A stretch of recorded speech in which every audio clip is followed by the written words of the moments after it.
Alhamdulillahi rabbil alamin arrahmanir rahim maliki yaumiddin iyyaka na'budu wa iyyaka nasta'in ihdinas siratal mustaqim siratal ladzina an'amta 'alaihim ghairil maghdubi 'alaihim waladdallin amin. Bismillahirrahmanirrahim. Alhamdulillahi rabbil alamin. Wassalatu wassalamu ala sayyidina Muhammadin wa ala alihi wa sahbihi ajma'in. Subhanaka la ilma lana illa ma 'allamtana innaka antal alimul hakim. Allahumma anfa'na bima 'allamtana wa 'allimna ma yanfa'una wa zidna ilma walhamdulillahi ala kulli hal. Bismillahirrahmanirrahim. Wa darbu as-salisu al-muqaddimah. Wa darbu utawi werna as-salisu kang nomor 3. Macem sing nomor 3 sing tergolong ilmu-ilmu sing diuji. Al-muqaddimatu iku ilmu pendahuluan utawa dasaran.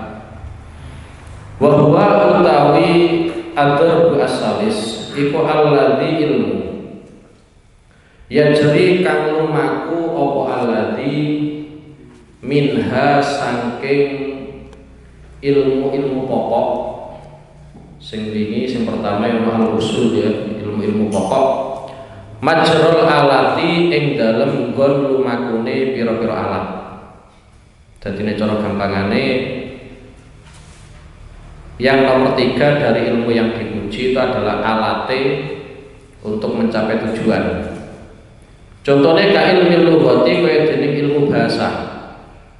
Wa nahwi lan ilmu nahwu, ilmu sing gawe maca bahasa Arab ya. Aja sampai alhamdulillah sampai maca alhamdulillah dalam mesti sampean domah tapi sampai maca apa kasrah ya. Ka ilmu lughati kaya dening ilmu bahasa wa nahwi lan ilmu nahwu. Fa innahuma mongko setuhune ilmu lughat wan nahwi alatun iku dadi alat li ilmi kitabillahi kedue ngilmu tentang kitab Allah, kedue ilmu tentang kitab Allah subhanahu wa ta'ala wa sunnati rasulihi lan ilmu kanggo mahami sunnahe Rasulullah sallallahu alaihi wasallam. Jadi ilmu nahwu, ilmu bahasa itu adalah ilmu yang digunakan untuk memahami, untuk menggali tentang siji Al-Qur'an sing loro yaiku hadis Kanjeng Nabi Muhammad sallallahu alaihi wasallam. Nggih. Mulane biyen ulama niku sering ngendikakno bahwa wong kuwi nek sinau nahwu, nggih, sinau nahwu ilmu-ilmu yang digunakan untuk membaca bahasa-bahasa Arab. Ya, cara gampangannya gramatika Arab itu seringkali berpesan sampai nek ngulang nahwu, sampai nek ngaji nahwu iku niati gawe memahami Quran. Ojo kok gen iso maca kitab boten nggih. Tujuane gen iso memahami napa? Quran, gen iso memahami hadis. Karena adanya ilmu nahwu itu memang tujuannya adalah supaya orang itu dalam memahami Al-Qur'an, dalam memahami hadis itu benar. Ojo sampai keliru ya. Ya itu tujuannya. Walaisa lan ora ana al-lughatu apa ilmu bahasa. Wa nahwu lan ilmu nahwu iku minal ulumi iku setengah saking pira-pira ilmu asyariyati kang bangsa syariat. Asyariyati kang bangsa syariat fi anfusihima ing dalem awak dhiwene ilmu lughat kalian ilmu nahwu. Walakin luzumul haudi lan angin tetapine utawi wajibe nyilem mendalami fihima ing dalam ilmu lughat kalian ilmu nahwi iku bisa babi syar'i kelawan sebab syariat. Buktine apa idja'at krana teka apa hadi syariatu apa ikilah syariat. Apa hadi syariat apa ikilah syariat iku bilughatil arabi kelawan bahasa Arab. bilughatil arabi ku kelawan bahasa Arab. Wa kullu syari'atin utai saben-saben syariat. Wa kullu syari'atin utai saben-saben syariat iku la tadharu ora pertelo ora ketok apa kullu syari'atin illa bilughatin kejaba kelawan bahasa. Fayasiru mongko dadi apa ta'allumutil kalughati apa mempelajari mengkono-mengkono bahasa, dalam hal ini adalah bahasa Arab, iku alatan, iku dadi alat. Alatan iku dadi alat. Wis intine ngene nggih. Dadi ini poin yang ketiga dari ilmu-ilmu yang dipuji oleh syariat, yang disanjung oleh syariat adalah ilmu yang digunakan untuk menunjang kita memahami Quran dan kita memahami apa? Hadis. Jangan sampai kita membaca Quran dari sisi bacaannya saja sudah keliru. Mestinya maca niku alhamdulillah tapi tidak alhamdulillah. Gen ketok keren sithik akeh wong nyawang. Dadi alhamdulillah. Utawa maca hadis ya keliru. Karena gini ya. Yang pertama yang disebutkan oleh Imam Ghazali ini salah satu contohnya adalah ilmu bahasa. Okay, ilmu bahasa. Jadi memang bahasa itu mulai dulu pancen sangat penting. Mulane Nabi Adam itu juga dididik oleh Allah Subhanahu wa taala, wa 'allama Adamal asma'a. Wa 'allama Adamal asma'a kullaha. Jadi Nabi Adam itu diajari oleh Allah tentang nama-nama. Seluruh nama-nama makhluk, itu semuanya diajarkan oleh Allah Subhanahu wa taala kepada Nabi Adam. Sehingga karena memang semua makhluk itu adalah keturunan Nabi Adam, sing menungso, keturunan Nabi Adam, dan Nabi Adam sendiri itu memang punya desain di mana beliau itu diajari seluruh nama-nama perangkat atau isi bumi ini. Maka tidak aneh kemudian keturunan Nabi Adam bahasanya ya macam-macam. Ono sing Jawa, ono sing Arab, ono sing Inggris, ya ono sing Jerman, ono sing Jepang, ya dan seterusnya. Kadang sampai ono sing kelalen bahasane dhewe lali nggih. Moro Jakarta lagi setengah tahun mulai gayane lo dan apa lalu lali karo apa bahasa daerah nggih. Iku kan ya goblok tapi pamerno. Jadi kaitannya karo bahasa pancen penting. Satu contoh di antaranya nggih. Ini yang pernah dilakukan oleh Rasulullah. Pada saat perang Badar nggih. Pada saat perang Badar itu memang Rasulullah itu menang. Menang melawan orang-orang kafir. Sebagian itu ternyata ditawan oleh Rasulullah. Ditawan oleh Rasulullah. Karena sebelum ditawan oleh Rasulullah, itu memang Rasulullah jaluk rempuk ning gone Sayyidina Abu Bakar, yang kedua adalah Sayyidina Umar. Jadi pada saat perang Badar itu orang Islam kan apa? Menang. Kemudian banyak tawanan yang pada saat itu ditawan oleh orang Islam. Kanjeng Nabi jaluk rembuk kalian Abu Bakar, yang kedua jaluk rembuk nih Sayyidina Umar.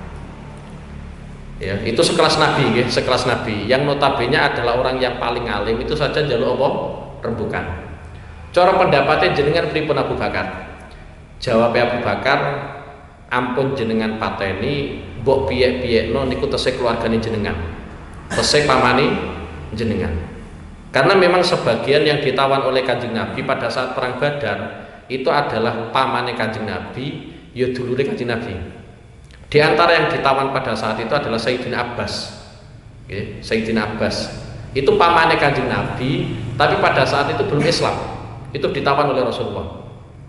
Di antara yang saudarane Kanjeng Nabi, nek cara gampangane misanane Kanjeng Nabi, iku Akil. Akil iku dulur kandunge Sayyidina Ali. Dulur kandunge Sayyidina Ali. Nek Kanjeng Nabi karo Sayyidina Ali wae misanan, berarti nek karo Akil ya apa? Misanan. Cuma Sayyidina Ali wis Islam, Akil ternyata dereng apa? Islam. Lah ternyata Akil itu juga termasuk tawanan yang pada saat itu ditawan oleh Rasulullah Shallallahu alaihi wasallam. Jadi komentar Abu Bakar ya bener. Ampun jenengan pateni keranten niku napa? Pamane jenengan nggih keluargane jenengan. Kemudian jaluk rembuk ning gone Sayyidina Umar. Pripun kok pendapat jenengan? Ternyata Sayyidina Umar jawab pateni mawon. Niku senengane Sayyidina Umar wis pokoke pateni mawon. Mbok piye-piye niku gembong-gembonge wong kafir. Tokoh-tokohe wong kafir. Artinya kalau tokohnya sudah dibunuh kan otomatis anak buahnya melu Kanjeng Nabi. Cara hitung-hitungannya Sayyidina Umar kan ngono. Mbok piye-piye anak buah iku anak pimpinane, paye ngalor ya melu ngalor, paye ngidul ya melu apa? Ngidul keteke rame partai kono ya melu kono, partai kene ya melu. Ini wajar nggih. Nah itu bayangannya Sayyidina Umar ya seperti itu nggih. Bayangannya Sayyidina Umar kalau nanti tokoh-tokohnya itu dibunuh, otomatis anak buah wis melu apa? Kanjeng Nabi. Ternyata komentar Kanjeng Nabi, Abu Bakar itu kaya Nabi Ibrahim, sedangkan Sayyidina Umar itu kaya Nabi apa? Nabi Nuh. Okay. Ya komentarnya cuma segitu saja. Okay. Jadi Abu Bakar itu pemikirannya kaya Nabi Ibrahim, sedangkan Sayyidina Umar pemikirannya kaya Nabi Nuh. Dan ternyata Kanjeng Nabi lebih memilih pendapat Abu Bakar. Mulane tawanan-tawanan Badar itu tidak dibunuh oleh Rasulullah Shallallahu Alaihi Wasallam. Tapi piye carane nggih? Tawanan itu membawa keuntungan, membawa kejayaan Islam. Sehingga ada ide di mana masing-masing dari orang yang di situ bisa bahasa Persia, ya, tawanan yang bisa apa? Bahasa Persia. Iku kondidik anak-anak Islam nyekel bocah 10. Jadi cara gampangane ya, tawanan perang sing iso bahasa Persia kok ternyata 5. Berarti tiap wong nyekel bocah sing agamane Islam, nyekel bocah 10 kon didik bahasa apa? Persia. Paham ya? Jadi kaitannya dengan bahasa luar itu ya silakan sampean pelajari boten napa-napa. Sampean sinau bahasa Inggris nggih monggo, sampean sinau bahasa-bahasa gaul nggih monggo nggih. Tapi aja lali lah, aja lali nggih.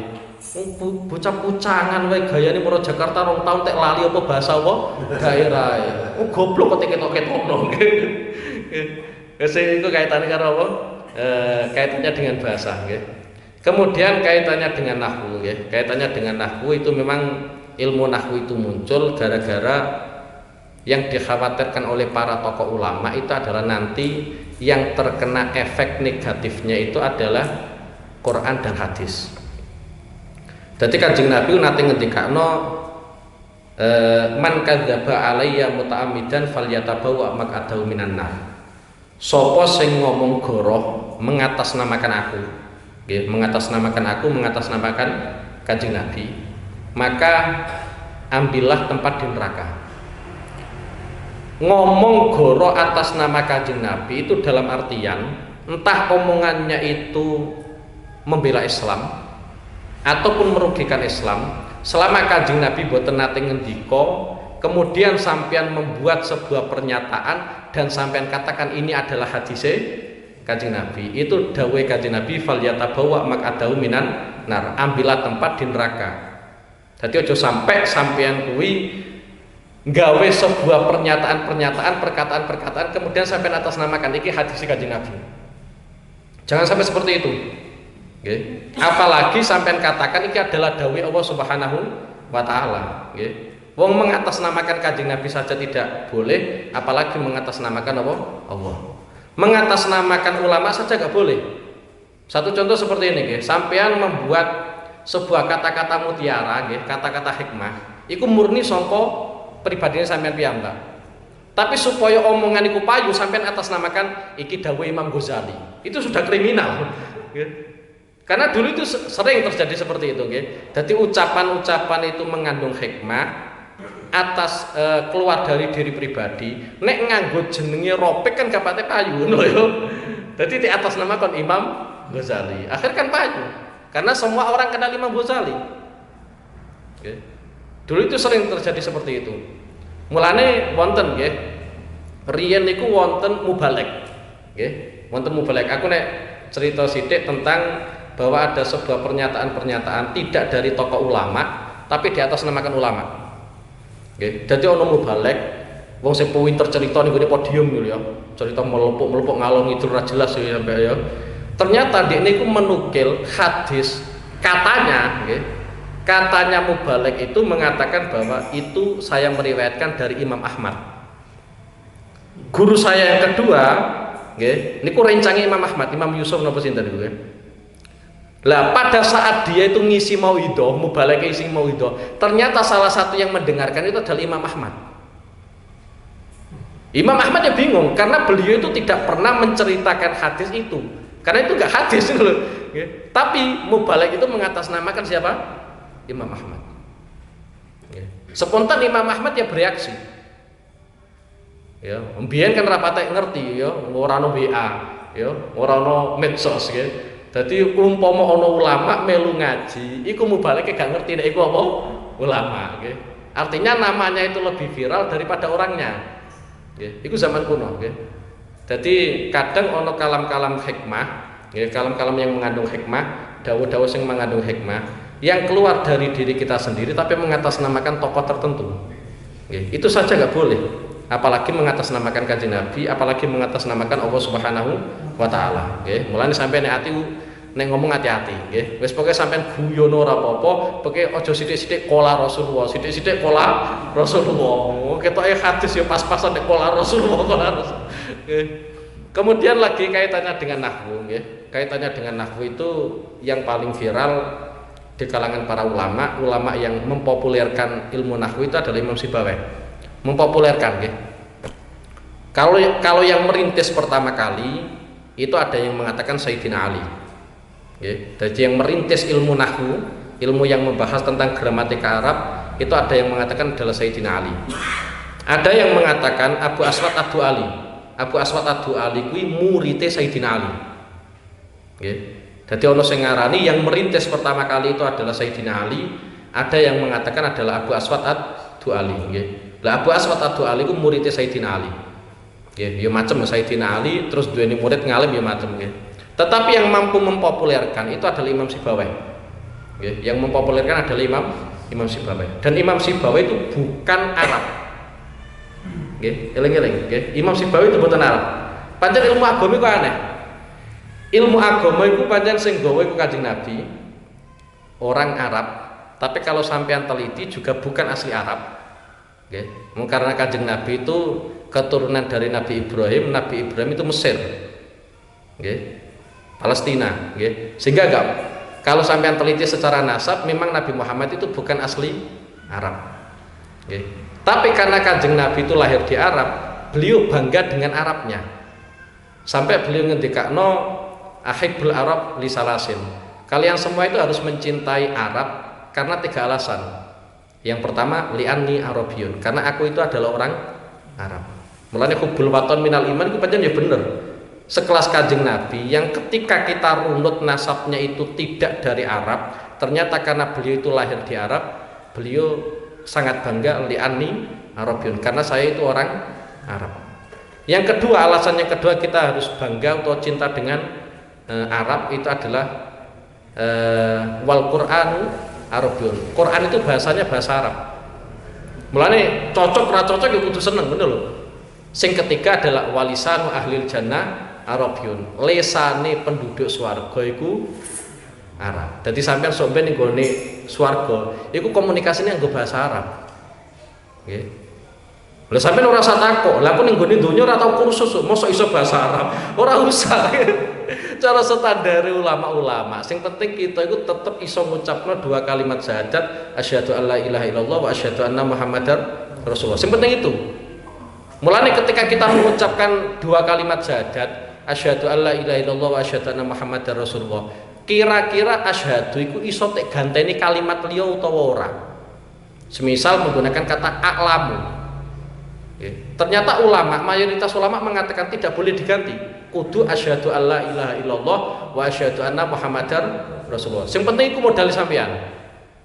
Kalau sudah punya modal, kira-kira nanti masuk surga wis iso lah bahasa Arab. Ana ente wis iso santai lah. Oke, santai mawon nggih.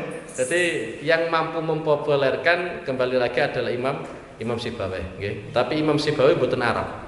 Fikih juga sama, nggih. Ilmu fikih yang sampean pelajari, zakat segini, sholat caranya begini, itu yang mampu mempopulerkan ternyata Abu Hanifah. Dan Abu Hanifah itu juga bukan orang Arab. Okay. Kemudian hadis, ilmu hadis itu yang mencatat memang generasi tabiin, okay. Generasi tabiin. Tetapi yang mampu mempopulerkan itu adalah Imam Bukhari, dan Imam Bukhari itu bukan orang Arab. Jadi orang-orang yang di situ mampu mempopulerkan ilmu syariat itu justru bukan dari orang Arab. Lagi nek cara dawuh Mbah Mun, ini menunjukkan bahwa Islam itu bukan hanya milik orang Arab. Islam itu bukan hanya milik orang Arab. orang ajam pun juga memiliki agama Islam. Jadi tidak boleh mengklaim bahwa saya yang paling berhak Islam, kemudian orang Arab tidak, atau sebaliknya orang Arab mengklaim saya yang lebih berhak tentang Islam daripada orang ajam. Betul nggih, betul sakit. Kemudian kembali pada Imam Sibawayh nggih. Imam Sibawayh itu sebelum beliau mampu mempopulerkan ilmu nahwu, itu sebenarnya beliau itu pernah terjadi kegagalan dalam belajar. Nggih, mulanya sampai nek sinau kok gagal ya wajar. Repotnya langsung frustasi kok apa sing kok iki repot ya. Frustasi. Mestinya betul ngoten nggih. Jadi Imam Sibawayh itu pertama kali ngaji kepada gurunya itu justru malah membaca kitab hadis. Bukan kitab nahwu nggih, membaca kitab apa? Hadis. Tapi ketika membaca di hadapan gurunya itu seringkali salah. Nggih, seringkali salah. Lah yang namanya seorang guru itu khawatir nanti kalau murid saya itu membaca hadis salah, berarti otomatis dia itu membaca atau mengatakan sebuah perkataan yang tidak diucapkan oleh Kanjeng Nabi tapi diatasnamakan Kanjeng Nabi. Mikirin ngono nggih. Semisal satu contoh nggih. Umpama sampean apal hadis kullu bid'atin dolalah wa kullu dolalatin finnar. Itu redaksinya itu kan kullu dolalatin kullu bid'atin dolalah wa kullu dolalatin finnar. Kemudian sampean baca rubah kulli ya, yang tadi bacanya kullu sekarang apa? Kulli. Kanjeng Nabi ngendikane kullu. Sampean kok maca apa? Kulli. Berarti sekali sampean baca kulli itu berarti bukan dawuhe Kanjeng Nabi. Kemudian sampean mengatakan qala Rasulullah sallallahu alaihi wasallam kulli bid'atin dolalah. Berarti itu sampean mengatakan sesuatu yang tidak pernah diucapkan oleh Rasulullah tapi sampean atasnamakan apa? Rasulullah. Dan itu ancamannya adalah neraka. Itu yang dikhawatirkan oleh gurunya Imam Sibawayh. Sehingga karena melihat guru muridnya itu baca hadis salah, akhirnya Imam Sibawayh disarankan oleh gurunya, wis sampean pelajari ilmu nahwu dhisik. Murid zaman kuno, nggih, murid zaman kuno. Tek kongkon gurune mesti manut orang bar murid saiki, guru cak TikTok. Cak goyang-goyang iki opo nggih. Dadi akhirnya Imam Sibawayh ya sinau nahwu, nggih. Lah setelah sinau nahwu sukses mampu mempopulerkan ilmu nahwu, baru beliau itu mempelajari ilmu hadis. Mulanya Imam Sibawayh itu sebenarnya ya pakar hadis juga. Tetapi yang paling familiar beliau itu pakar ilmu apa? Ilmu nahwu. Nggih. Lah Imam Sibawayh itu ini cerita yang disampaikan oleh para ulama, nggih. Saya hanya menukil saja. Imam Sibawayh itu ketika meninggal, nggih, pancen Imam Sibawayh itu hidupnya penuh dengan konflik nggih, penuh dengan konflik. Jadi ulama wis fokus ning gone kitab. Jadi kebiasaan tiap dino yo ngarang kitab. Nek ora ngarang kitab yo wis pokoke sinau ngono ae. Keluargane ra patek kopenan. Tapi Imam Sibawayh guanteng nggih. Guanteng yo wangi ngono. Ora berkita-kita wis wae lek kecut barang wis salah. Imam Sibawayh boten nggih, guanteng wangi nggih. Lha iku pancen beliau iku fokus ning gone ilmu. Tiap dino yang ngarang. Lah pernah suatu ketika karena beliau itu nggadai bojo nggih. Bojone ora tau teopeni. Nggih, ora tau teopeni karena dia fokus ning ilmu Imam Sibawayh. Lah pernah suatu ketika beliau kuwi mara ning pasar tuku kertas. Nggih, tuku kertas sing wedok gara-gara trima kitab Imam Sibawayh, karangan Imam Sibawayh diobong kabeh. Ya, jenenge wong wedok ya tetep cemburu ya. Ya, ora tau teopeni blas kok. Ora tau teopeni nggih. Lah Imam Sibawayh kundur saka pasar mlebu omah kaget karena kitab-kitabe wis diobong. Ya semaput. Nggih, setelah semaput nemoni bojone langsung ditolak. Nggih, langsung ditolak. Pancen ulama iki koyo ngono. Dadi kalau dalam urusan rumah tangga ora patek iso open menawa ya. Lah Imam Sibawayh itu pada saat meninggal iku wonten waline Allah Subhanahu wa taala ngipi ketemu kalian Imam Sibawayh. Di antara pertanyaan wali itu kepada Imam Sibawayh, "Ma'afa'alallahu bika." Pangeran melakukan apa kepada kamu? Kemudian Imam Sibawayh memberikan jawaban, "Aku tik wae kenikmatan pangeran." gara-gara saya mengatakan bahwa lafadz Allah, lafdzul jalalah itu adalah isim yang paling apa? Ma'rifat. Ya, jadi dalam ilmu nahwu itu kan ada isim ma'rifat, ada isim nakirah. Nek ma'rifat itu sekali disebutkan ya berarti untuk orang tertentu. Ya. Jadi aku ngomong semisal Muhammad berarti ya Kanjeng Nabi. Ya. Nah itu Imam Sibawayh punya pendapat yang beda dari ulama-ulama yang lain, yang pada saat itu mengatakan bahwa Allah itu adalah isim yang paling apa? Ma'rifat. Barokai mengatakan yang demikian, akhirnya ternyata menjadikan Imam Sibawayh di dalam kuburannya itu nikmat. Memang kadang wong kuwi ning nggone kuburan iku nyaman gara-gara amal-amal yang mungkin terlihat sepele. Satu contoh diantaranya waline Allah Imam Abdul Qasim Al-Junaidi nggih. Iki salah satu ulama bahkan wali nggih. Biasanya kalau NU itu dalam urusan tasawuf iku melune Abdul Qasim Al-Junaidi. Niku nggih nate nggih. Pada saat beliau itu meninggal, wonten waline Allah Subhanahu wa taala ngipi kepanggih kalian Abdul Qasim Al-Junaidi. Kemudian wali yang mimpi itu tanya, "Ma fa'alallahu bika?" Pangeran melakukan apa terhadap kamu?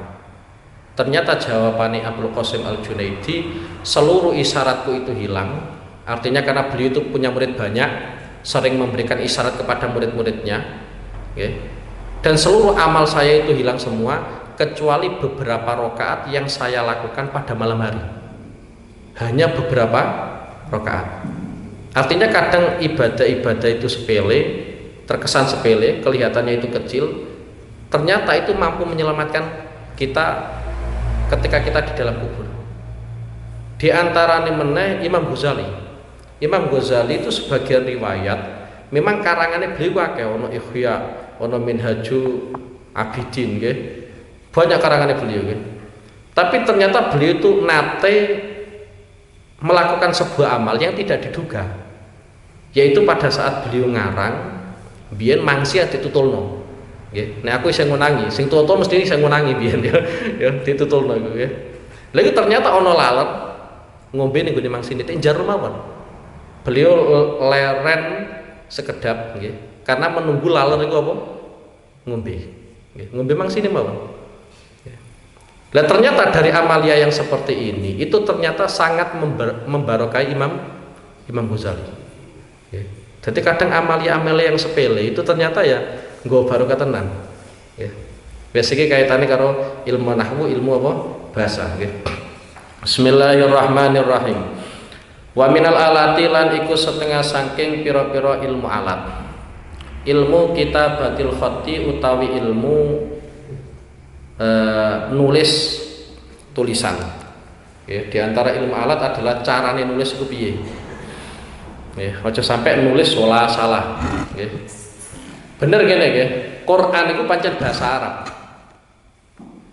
Tapi Quran dewe itu kadang bertentangan karo bahasa Arab yang berlaku.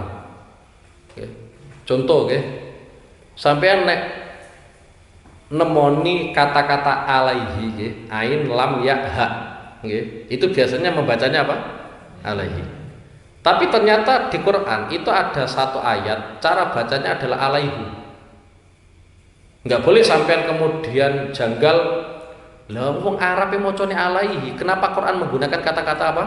Alaihi. Memang Quran itu bahasa Arab, tetapi Quran itu tidak terikat oleh bahasanya orang Arab. Apa meneh Arab saiki? Arab saiki suwaye-suwaye bahasa pasaran ya. Bahasa pasar. Kemudian meneh diantaranya, kalau kita murni menggunakan penulisan orang Arab, kata-kata Ar-Rahman itu mestinya kan sakwuse mim kudu ana alif ngadeg. Kudu ana apa? Alif ngadeg. Tapi sampean agar nemoni Bismillahirrahmanirrahim, meskipun mimnya itu dibaca panjang, itu enggak ada alif tegak setelah apa? Setelah mim. Artinya ini menunjukkan bahwa Quran itu memang bahasa Arab, tetapi tidak terikat dengan aturan-aturan penulisan apa? Orang Arab. Jadi nek sampean golek bahasa Arab wong Arab sing asli, iku Ar-Rahman iku mesti sakwise mim iku ana apa? Alif. Tapi Quran tidak menggunakan itu. Meskipun mimnya tetap dibaca apa? Panjang, okay. Ila anna dzalika kejaba setuhune mengkono-mengkono ilmu kitabatil khat laisa iku ora ana kono apa dzalik iku darurian iku mesti. Sampai iso nulis Taurat itu adalah bukan sesuatu yang pasti. Kondisional intinya ya. Buktine apa idkana krana ana sinten Rasulullah sallallahu alaihi wasallam ummiyan iku ummi. Nggih. Ummiyan iku ummi ay la yaqra'u wa la yaktub. Nggih, beliau iku mboten saged maos, nggih mboten saged apa? Nulis nggih. Wis tak bulan baleni bahwa Rasulullah ummi kuwi mukjizat. Meskipun Mbah Mun ya sering ngendikakno bahwa ummi untuk Kanjeng Nabi itu artinya bukan hanya tidak bisa baca, tidak bisa apa? Nulis. Ummi itu adalah simbol dari kata-kata itu adalah ibu. Jadi intinya adalah yang menjadi pusat seorang anak itu adalah nggone ibu. Mulane ana makalah sing ngendikakno kalian para ulama madrasatul ula. Pendidikan pertama, seorang pendidik pertama itu adalah seorang ibu. Nek ibuke apik, biasane anake yo apik. Nek ibuke kacau balau yo anake yo aja arep ngono ae. Tapi sampean sing lanang-lanang ora usah nyalahno bojone sampean. Anake nuwakal iki mari ibuke awakmu iku apa? Padahal anake iku niru bapake. Lah kenapa Kanjeng Nabi diarani ummi? Nek cara bangun diantaranya itu adalah karena Kanjeng Nabi itu memang melihat langsung Lauhil Mahfuz. Quran fi Lauhil Mahfuz. Nggih. Nanti kalau terangake pas ngaji tafsir Jalalain itu Quran itu sangka Lauhil Mahfuz turun ning gone Baitul Izzah. Langit bumi, langit donya. Kemudian setelah ning gone Baitul Izzah iku turun ning gone atine Kanjeng Nabi Muhammad sallallahu alaihi wasallam. Jadi Kanjeng Nabi ku tahu mirsani Quran ning gone Lauhil apa? Lauhil Mahfuz. Tetapi terlepas itu nggih, mayoritas ulama nafsiri ummi ku la yaqra wa la yaktub. Ora iso maca ya ora iso apa? Nulis. Tapi ngene nggih, pancen ning Arab mulai kuno itu pancen dalam tanda kutip buta huruf. Umi orang sekarang kan membahasakan apa?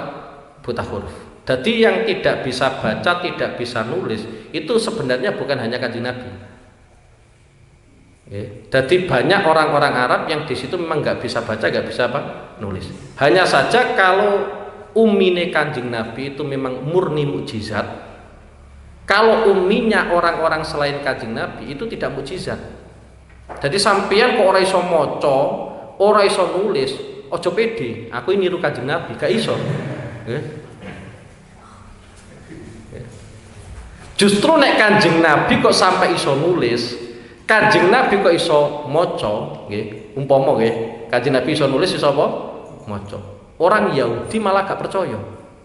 Karena apa? Karena di dalam Taurat itu sudah dijelaskan bahwa Nabi akhir zaman itu salah satu sifatnya adalah ummi. Ummi dalam artian la yaqra wa la yaktub, ora nulis ya ora iso apa? Maca. Nggih. Lah, barokah Kanjeng Nabi iku ummi, akhirnya orang-orang Yahudi ku percaya bahwa orang ini adalah Nabi akhir zaman. Meskipun dalam urusan ternyata mereka tidak iman, itu urusan belakang. Sebenarnya dia tahu bahwa Muhammad itu adalah Nabi apa? Akhir zaman. Mulane ning gone Al-Qur'an disebutno nggih. Ba'atsallahu fil ummiyin nggih. Pangeran kuwi ngutus ning gone kalangane wong-wong sing ning kono buta huruf. Dan ternyata Kanjeng Nabi itu buta huruf itu memang terbukti secara dalil dan secara fakta. Secara dalil yaitu pertama kali Kanjeng Nabi menerima wahyu ning gone Gua Hira. Nggih, ning gone Gua Hira ketemu malaikat Jibril. Nggih. Itu diantara salah satu perintah malaikat Jibril itu kan Iqra. Ternyata jawabannya Kanjeng Nabi, ma'ana biqari'in. Aku gak iso maca. Sampai Kanjeng Nabi didekap sak kuat-kuate. Setelah didekap tek culno. Ngono sete dikongkon meneh, Iqra. Wacon. Jawabannya Kanjeng Nabi masih sama, ma'ana biqari'in. Aku gak iso maca. Nggih. Didekap meneh. Sampai 3 kali Iqra, jawabannya Kanjeng Nabi tetap sama ma'ana biqoriin. Aku gak iso maca. Tapi bukan berarti ketika Kanjeng Nabi nggak bisa baca, Kanjeng Nabi nggak hafal. Wong Quran itu medun nih guni hati ini Kanjeng Nabi. Orang kok kon maca dhisik kemudian lagi mlebu ati boten. Boten ya. Jadi Quran itu langsung manggon nih guni hati ini Kanjeng Nabi. Orang leren maca, nek sampean beda. Kudu maca dhisik lagi mlebu apa? Ati. Lagi tekadane dhisik lagi mlebu ati. Ojo gayamu niru Kanjeng Nabi. Aku nek tengok-tengok menawa Quran medun ning gone atiku. Lah. Ojo dhewe. Dadi Kanjeng Nabi umi dalam artian ora iso maca ya ora iso nulis nggih. Tapi yang jelas gini nggih. Dengan diutusnya Kanjeng Nabi itu sebenarnya anugerah yang sangat besar. Mulane sebagian ulama-ulama itu diantara kebanggaannya beliau adalah kita memiliki Nabi sekelas Nabi Muhammad Shallallahu Alaihi Wasallam. Dan ini juga sesuatu yang diakui oleh umat-umat sebelumnya, umat-umat sebelumnya. Sampai nenggone kitab Taurat itu juga dijelaskan wa yakunu khairul anbiya wa ummatuhu khairul umat. Kanjeng Nabi itu adalah nabi yang terbaik dan umatnya juga umat yang terbaik. Enak loh, penceng-penceng ini kan umat terbaik. Tetap sampai ini statusnya khairul umat yang terbaik. Nah istilah bangun umatnya Kanjeng Nabi tetap umatun marhumah, umatun mardiyah, umat yang dapat rahmat, yang untuk ridhoni Allah Subhanahu wa taala. Enak sampean. Mulane masyhur wonten hadis ingkang nerangake sangka umate Kanjeng Nabi nggih, sangka umate Kanjeng Nabi iku ana sing ngarani separone kuwi penduduk swarga. Ana sing ngarani 3/4. Dadi kira-kira kanggo umat-umat sadurunge iki ya banget sithike. Dibandingno umate Kanjeng Nabi Muhammad sallallahu alaihi wasallam. Mulane dengan keutusan Kanjeng Nabi ning gone zaman akhir itu memang benar-benar anugerah sampai terangno ning gone Al-Qur'an laqad manallahu 'alal mu'minina id ba'atsa fihim min anfusihim rasulan. Allah iku wis paring anugerah kanggo wong-wong mukmin. Wujud anugerah iku apa yaiku id ba'atsa fihim min anfusihim rasulan. Allah mengutus seorang rasul dari kalangan mereka. Dalam hal ini adalah kalangan wong Arab, yaitu rupane Kanjeng Nabi Muhammad sallallahu alaihi wasallam. Lah tugasnya Kanjeng Nabi yaitu yatlu alaihim ayatihi. Kanjeng Nabi ku wajib membacakan ayatnya Allah. Jadi memang tugasnya seorang nabi ku nerangno Quran. Di samping kuwi wa yuzakihim, tugasnya Kanjeng Nabi meneh iku piye carane umate iku suci. Suci dalam artian atine resik. Nggih. Kemudian meneh wa yu'allimuhumul kitab wal hikmah. Kanjeng Nabi juga punya tanggung jawab mengajarkan kitab, mengajarkan sunnah. Itu tanggung jawab Kanjeng Nabi, nggih. Yes. Dadi enak panjang ya. Mulane sahabat ku enak. Enak dalam artian ngene nggih. Quran pertama kali turun iku yo erane sahabat. Nggih, erane sahabat. Yang kedua lagi, mbok piye-piyeno sing jenenge Quran iku adalah bacaan. Bacaan itu memang perlu siapa yang memerankan kudu ono. Nek cara gampangnya dalam dunia perfilman yo ono skenario tapi kudu ono sing aktore sapa, nggih, pemerane sapa. Lah sahabat itu enak. Ketika ada Quran turun, sing memperagakan itu Kanjeng Nabi. Orang yang dijamin benar. Nek umpama ono ayat Quran, kemudian yang memeragakan itu saya, kan masih potensi. Qur'ane bener. Sing nglakoni. Nggih. Padha karo zaman biyen wala taqrabadi sajarah karena saking gedhinge karo Golkar akhirnya wala taqrabadi sajarah. Aja medhik-medhiki wit iki. Padahal wit kuwi sing dimaksud adalah sajarah fil jannah sing ora oleh dipedheki Nabi Adam kalian Sayyidah Hawa. Tapi gara-gara ana oknum sing ngono banget gedhinge Golkar zamane Pak Harto akhirnya nganggo dalil wala taqrabadi sajarah. Aja pedhek-pedheki wit iki sing dimaksud dikne wit ringin ngono ya. Paham ya? Lha berarti artinya Quran itu tetap bener. Sing salah kan sing ngomong ngono lho. Lha sampeyan sahabat gak ono ngono. Ketika Quran itu turun, ono sing memeragakan rupane Kanjeng Nabi. Dadi skenario ini ya jelas rupane Quran, pemerane jelas mesti bener ya rupane Kanjeng Nabi. Nek zaman akhir kan gak iso ngono. Lah zaman akhir meneh iku sing repot kan ngene. Siji ya ora paham Quran, loro ado sangka ulama. Sing paling repot ya. Padahal Kanjeng Nabi nate ngendikane nggih, wis pokoke eling-eling ila yaumil kiamat. Saya ti alaikum zamanun. Tafirru ummati anil ulama. Fayabtaliyahumullah bisalasi baliyat. Akan datang sebuah masa di mana masa itu umatku justru menjauhi ulama. Okay. Jadi hukum-hukum yang disampaikan oleh para ulama itu dijauhi kabeh. Lah ketika dalam kondisi yang demikian ternyata fayabtaliyahumullah bisalasi baliyat. Pangeran kuwi nguji umatku dengan 3 ujian. Sampeyan koreksi piyambak-piyambak mawon ora usah cocokno karo tanggane. Nggih. Sampeyan cocokno karo pribadine sampeyan piyambak-piyambak mawon. Coba sing pertama pangeran kuwi mencabut barokah dari pekerjaannya. Nggih. Semisal satu contoh sampeyan kerja ketenteng hasilnya ya akeh. Sampeyan pakano anake sampeyan ternyata anake sampeyan dadi amburadul malah. Alamat itu panganannya ora patek barokah. Jadi yang pertama adalah pangeran itu mencabut barokah dari mergawe ini. Padahal api hasil penggawean itu sangka kringete piyambak. Nggih, sangka kringete piyambak. Mulane Kanjeng Nabi yo kerja, Sayyidina Ali yo kerja dan seterusnya, ya tujuannya itu. Karena yang terbaik itu adalah hasil keringat piyambak.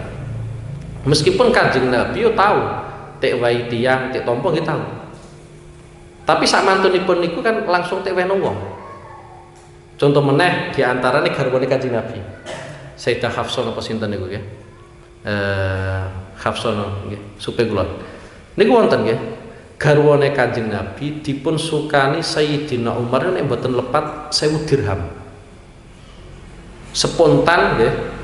Duit niku dipun tampa langsung tek weno wong fikir-fikir. Beliau luwih seneng gawe tenunan. Engko nek tenunane wis dadi tek dol ning pasar. Iki sekelas garwane Kanjeng Nabi. Ya minangka ngistokno dawuhe Kanjeng Nabi nggih, api-apike hasil sing kita dari itu adalah hasil penggaweane apa? Piyambak. Tapi nek sampean mergawe kok ternyata orang nggawa barokah iku gara-gara prilakune sampean atus sangka ulama. Nggih. Iku sing pertama nggih. Ya kita koreksi pribadi masing-masing lah. Gak usah koreksi tombone barang gak usah. Nggih. Aku nyampe noto. Aku nyampe noto. Sing kedua, ujian sing kedua pangeran kuwi ngewahi pimpinan dolim. Sing dadi mesti sing dolim-dolim. Sampeyan ora usah nyocok Pak Jokowi dolim ta ora usah. Nggih. Umpama iku dolim gara-gara perilakumu piyambak. Nggih. Mulane Sayyidina Ali cocok, panjenengan Sayyidina Ali wong pinter, nggih. Ketika Sayyidina Ali teh komplain oleh rakyatnya, nggih. Zamane sampeyan iki lho, pemerintahan amburadul, kedoliman di mana-mana. Sedangkan zamannya Abu Bakar, zamannya Sayyidina Umar ora koyo ngene. Jawabe Sayyidina Ali ya simpel mawon. Nek zamanku koyo ngene ya pantes, nggih. Wong rakyate koyo awakmu. Sedangkan zamannya Abu Bakar, zamannya Sayyidina Umar kok tentrem, ora ono terjadi kedoliman dan seterusnya. Gara-gara rakyate koyo anakku. Iku jawabane Sayyidina Ali, iku jawaban pinter ya. Dadi umpama sampeyan sok ben ya, kok nyalano pemerintah balas nyalano rakyat, ora usah salahno. Nggih.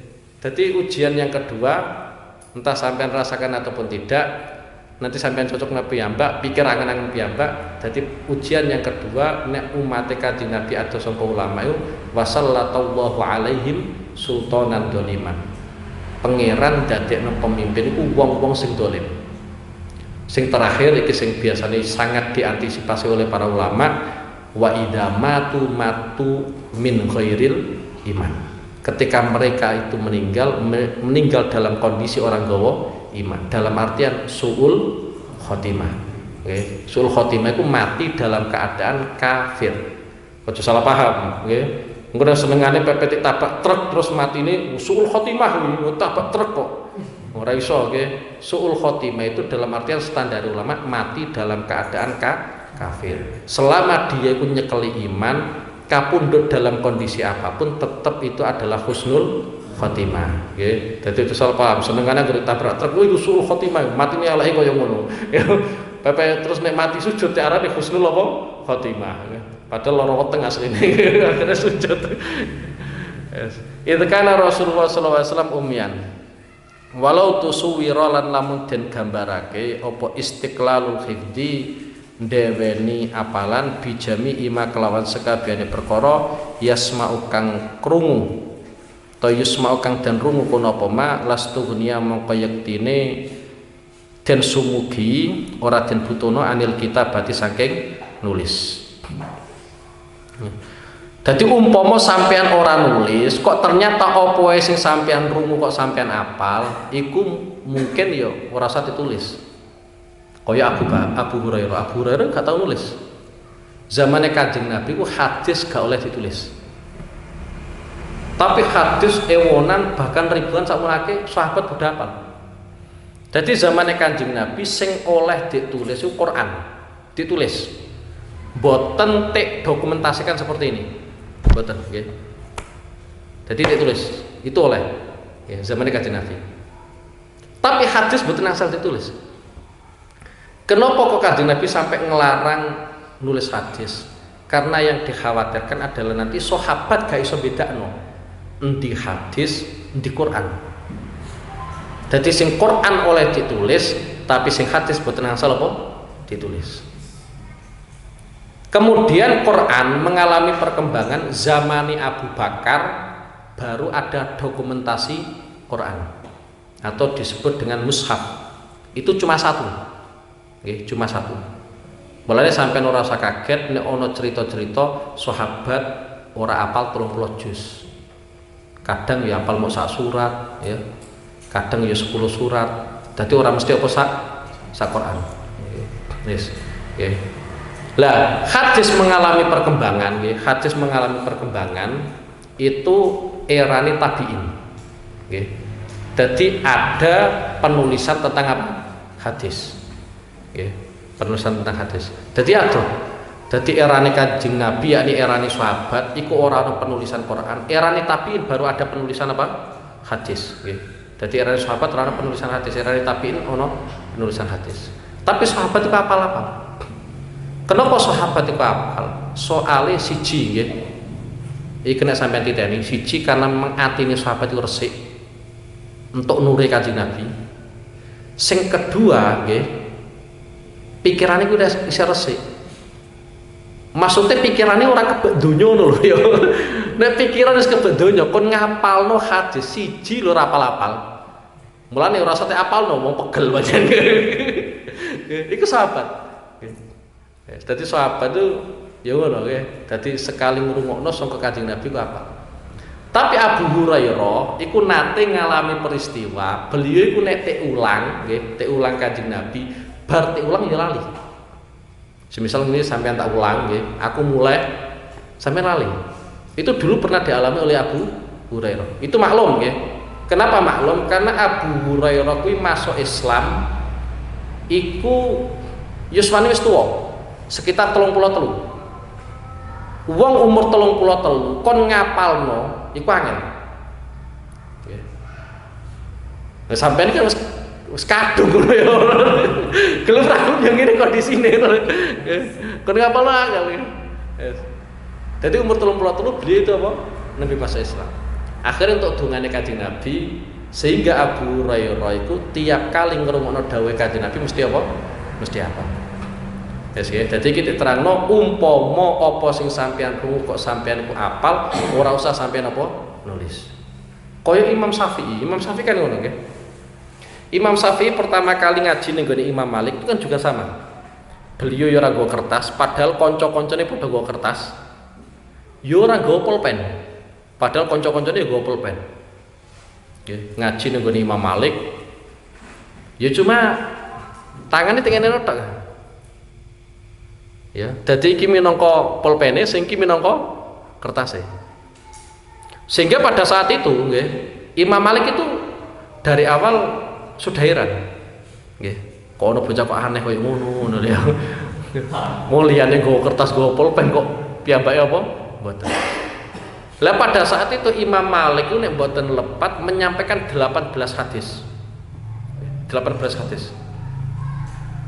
Setelah pengajian itu selesai, ya, murid-muridnya Imam Malik padha kundur, Imam Syafi'i dipanggil. Ya pada saat itu durung kenal, nggih, durung kenal. Akhirnya ditakoki, "Mas muka nggih, jenengmu sapa?" Kemudian Imam Syafi'i jawab, "Muhammad bin Idris." "Aku Muhammad anak Idris." Kemudian ditakoki, "Kenapa awakmu mau kok ngono ngajimu?" Kok nganggo apa?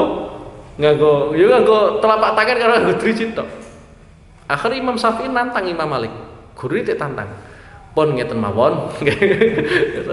Pun ngeten mawon, cobi jenengan bedheki hadis ingkang jenengan sampai akhir. Mangke kula jawab. Spontan Imam Malik ya wis sampeyan sebutno hadis sing tak wacana mulai awal sampai akhir. Ora ana perubahan blas. Spontan iki Imam Syafi'i saja. Belas ora ana bedane blas. Imam Syafi'i ya.